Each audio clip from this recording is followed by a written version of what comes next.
کامیابی کا دوسرا اصول، کامیابی کا پہلا اصول جو ہے وہ آپ نے سن لیا کہ کامیابی کے لیے ہم نے ایسے لوگوں کو فالو کرنا ہے جو واقعہ ہی کامیاب ہو چکے ہیں، اور واقعہ ہی کامیاب وہ ہوتے ہیں جو نہ صرف دنیا میں کامیاب ہوتے ہیں بلکہ آخرت میں بھی کامیاب ہوتے ہیں۔ تو ان لوگوں کی زندگیوں کو پڑھ کر اس کے مطابق عمل کرنا،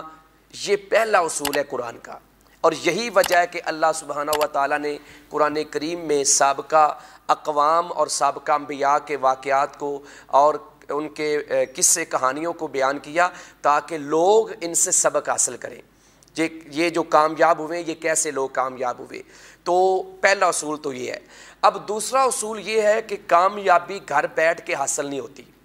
کامیابی اس کے لیے ایفرٹ پٹ کرنی پڑتی ہے، اسٹرگل کرنی پڑتی ہے، کوشش کرنی پڑتی ہے، اس کے لیے بندے کو سفر کرنا پڑتا ہے۔ سفر ایک ہوتا ہے جو عام ہم سفر کرتے ہیں، ایک سفر ہے انگلش والا سفر کہ کسی چیز کے اندر محنت میں لگے رہنا، یہ بھی سفر ہے، اس کے لیے مشکلات کا سامنا کرنا پڑتا ہے، اس کے سامنے کئی ہرڈلز ہوں گی، کئی اس کے سامنے باؤنڈریز آئیں گی، کئی اس کے سامنے رکاوٹیں آئیں گی، اور ان رکاوٹوں کو عبور کرتے جانا اور کوشش کو نہ روکنا،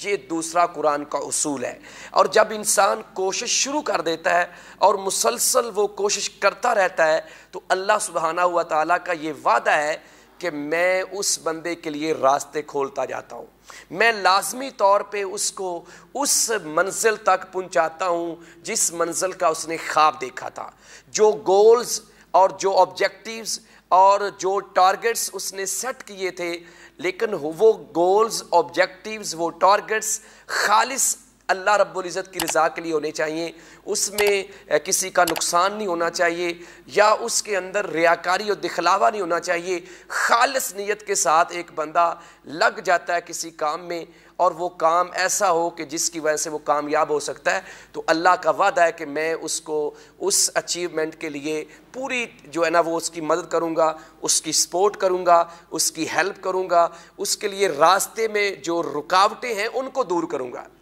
سورہ العنکبوت سورت کا نمبر 29 ہے اور آیت کا نمبر 69 ہے۔ 69 نمبر آیت میں اللہ تعالیٰ فرماتے ہیں وَالَّذِينَ جَاهَدُوا فِينَا لَنَهْدِيَنَّهُمْ سُبُلَنَا، اور وہ لوگ جو ہماری راہ میں کوشش کرتے ہیں، سٹرگل کرتے ہیں، سفر کرتے ہیں اور دن رات لگے رہتے ہیں، کامیابی کا سفر شروع کر دیتے ہیں کہ ہم نے کامیاب ہو کے رہنا ہے، ہم نے اپنی زندگی کو قرآن اور سنت کے مطابق کامیاب بنانا ہے، اس کوشش میں لگ جاتے ہیں، صراط مستقیم تلاش کرنا شروع کر دیتے ہیں، اور انعام یافتہ لوگوں کی جو کامیابی ہے اس کے سراغ لگانا شروع کر دیتے ہیں کہ یہ کیسے کامیاب ہوئے۔ تو اللہ کہتے ہیں لَنَهْدِيَنَّهُمْ سُبُلَنَا، ہم ضرور ان کے لیے راستے کھول دیں گے، ہم راستے ہموار کریں گے۔ کوشش تم نے کرنی ہے، ہمت تم نے کرنی ہے، ذرا ہمت کرو، کوشش کرو، اللہ کہتے ہیں راستے میں کھولوں گا۔ ہم مایوس ہو جاتے ہیں، ہم گھر میں بیٹھ کے اپنے آپ کو کہہ لو کہ احساس سے کمتری کا شکار کر کے بیٹھ جاتے ہیں، کوشش چھوڑ دیتے ہیں۔ لہٰذا مسلمان مومن ہمیشہ کوشش کرتا ہے، جستجو کرتا ہے، سٹرگل کرتا ہے۔ ہمارے نبی علیہ الصلوۃ والسلام کی کوشش ہمارے سامنے ایک نمونہ ہے کہ آپ نے کیسے نبوت مل جانے سے لے کر آخری سانسوں تک کوشش کی ہے، اور اس کوشش کے بدلے میں اللہ نے کیسے راستے کھولے ہیں۔ ہجرت کی راہ دیکھ لیں، سارے کفار ننگی تلواریں لے کے پیارے نبی علیہ الصلوۃ والسلام کے ارد گرد کھڑے ہیں، آپ کے گھر کا محاصرہ کیا ہوا ہے، لیکن میرے رب نے راستہ کیسے کھولا۔ تو یہ ایک بہت بڑی دلیل ہے کہ جب کوئی اللہ کے لیے نکل پڑتا ہے اور کوشش شروع کر دیتا ہے تو راستے اللہ کھولتا ہے۔ اور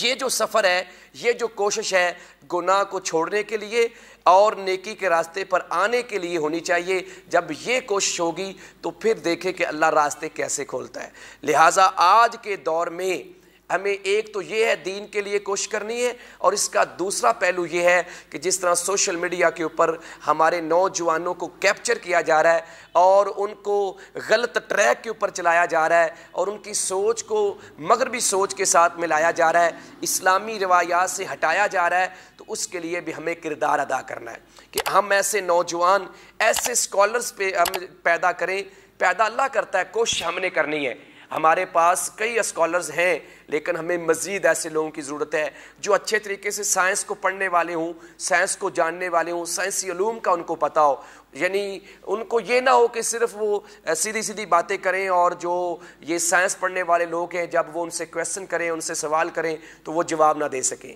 اس کی ایک زندہ مثال میں دوں گا کہ ڈاکٹر ذاکر نائک حافظ اللہ تعالیٰ کی کامیابی کی سب سے بڑی وجہ یہ ہے کہ جب ان سے دنیا دار لوگ اور سائنس پڑھے ہوئے اور انگریزی بولنے والے لوگ کویسچن کرتے ہیں تو وہ انہی کی زبان میں ان کو سمجھاتے ہیں اور وہ لوگ سیٹسفائیڈ ہوتے ہیں. یہی وجہ ہے کہ ایک سروے کے مطابق 11 لاکھ آج تک لوگ مسلمان ہو چکے ہیں. تو آج اگر ایک ڈاکٹر ذاکر نائک حافظ اللہ تعالیٰ کی ایفرٹ سے 11 لاکھ لوگ مسلمان ہوئے ہیں، تو اگر ہم اپنے بچوں کے اوپر توجہ دیتے ہیں، اور پھر یہ جو 5th جنریشن وار چل رہی ہے سوشل میڈیا کے ذریعے ہمارے نوجوانوں کو گمراہ کرنے کی، تباہ کرنے کی، لبرل، سیکولر اور ملحد بنانے کی، اس جو وار کے اندر ہمارا کردار ہونا چاہیے وہ یہی ہے کہ ہم ان نوجوانوں کے تحفظ کے لیے اور ان کو صحیح راستے پر لانے کے لیے، گائیڈ کرنے کے لیے ہمارے پاس اس قدر ایفرٹ ہونی چاہیے، ایسا نالج ہونا چاہیے کہ ہم ہر پلیٹ فارم کے اوپر ان کو گائیڈ کر سکیں. جو قرآن میں آتا نا سورۃ الانفال کی آیت نمبر 60 میں، سورت کا نمبر اپنا 8 ہے، وَأَعِدُّوا لَهُم مَّا اسْتَطَعْتُم مِّن قُوَّةٍ وَمِن رِّبَاطِ الْخَيْلِ. اس آیت کا ترجمہ اگر ظاہری لے کے آج ہم گھوڑے پالنا شروع کر دیں اور گجرانوالہ میں پہلوانی جا کے شروع کر دیں اور ہم کہیں کہ ہم دشمن کا مقابلہ کر لیں گے، تو اس آیت کا قطعاً آج کے دور میں یہ مطلب ادا نہیں ہوتا، اس آیت کا یہ حق ادا نہیں ہوتا. بلکہ اس آیت کا مطلب یہ ہے کہ جس فورم کے اوپر، جس پلیٹ فارم کے اوپر تمہارا دشمن تمہارے اسلام کو کمزور کرنے جا رہا ہے، اسی پلیٹ فارم کے اوپر کھڑے ہو کے تم اس کو شکست سے دوچار کرو. اسی پلیٹ فارم پہ جا کے اسی راستے کو اختیار کرتے ہوئے تم اس کو بتاؤ کہ ابھی مسلمان زندہ ہے، ابھی مسلمانوں کا ایمان زندہ ہے، ابھی مسلمانوں کی غیرت بیدار ہے. اس لیے آج کے دور میں میں سمجھتا ہوں وَأَعِدُّوا لَهُم مَّا اسْتَطَعْتُم مِّن قُوَّةٍ وَمِن رِّبَاطِ الْخَيْلِ. یہ ہے کہ ہم اپنے بچوں کو، نوجوانوں کو، جو بچے کالجز میں، اسکول میں، یونیورسٹیز میں جاتے ہیں، ان کو ایسا تیار کریں کہ ان کے پاس اسلام بطور بنیاد ہو، اور اس بنیاد کے اوپر وہ سائنس کی زبان بولنے والے کو سائنس کی زبان میں جواب دیں، انگریزی کی زبان بولنے والے کو انگریزی میں جواب دیں، وہ کسی ہندو مت کی زبان میں بولنے والے کو ہندو مت کی زبان میں، اور کسی یہودی کی زبان میں بولنے والے کو اسی زبان میں جواب دیں کہ یہ تمہاری یہودیت ہے، یہ تمہاری عیسائیت ہے، یہ تمہارا ہندو مت ہے، یہ تمہارے عقائد ہیں، یہ تمہارے نظریات ہیں، اور یہ اسلام کھڑا ہے. تو پھر ہم جا کے کامیاب ہو سکتے ہیں. لہٰذا کامیابی کا یہ دوسرا اصول بڑا اہم اصول ہے کہ اس کے لیے ہم نے کوشش کرنی ہے، اور کوشش اس محاذ کے اوپر جا کے کرنی ہے اور اس میدان میں جا کے کرنی ہے جس پہ دشمن ہمیں کمزور کرنے کی کوشش کر رہا ہے، تاکہ دشمن کو پتہ چلے کہ میرے مقابلہ میں کوئی کھڑا ہوا ہے.